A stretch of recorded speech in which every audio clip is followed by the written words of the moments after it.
This is not an American church, it's an international church. In fact, there are more members now outside of the United States than there are in the United States. Yes, initially the church grew and blossomed and flourished in the States. That was the bedrock. In fact, many members of the church from this country, particularly in the 1800s, flocked to the States. In fact, at one particular time in this country, there were more members here than there were in the United States.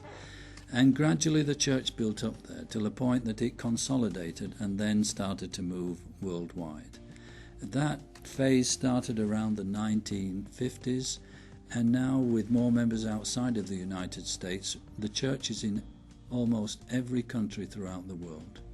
There are over 14 million members of the church now in I don't know how many countries, but most countries have established church units.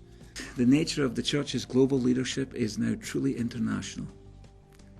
In this time in my life, I have the privilege to be a member of the 70.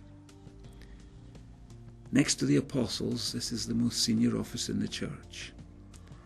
There are over 200 members of the 70 who serve as Area 70s. They come from dozens of countries. I attend a meeting every year with all of the other members of the 70 who are Area 70s. There are dozens of languages spoken by that group. Look around the room and see the strength of the global church. You absolutely do not have to be an American to be a leader of this church. Here in London we have many congregations which have people from all nations, nationalities. We have just over 115 nationalities represented.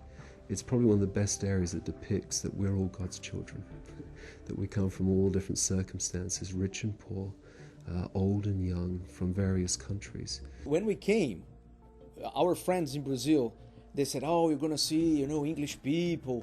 They are a little bit more cold. They are a little bit more reserved in themselves. They don't open very much. You're gonna feel the difference." And we said to ourselves, well, we're going to go there and we're going to attend the church. Whatever happens, doesn't matter. But we came here and we were amazingly received by everybody. We came to our ward and we found a very friendly environment.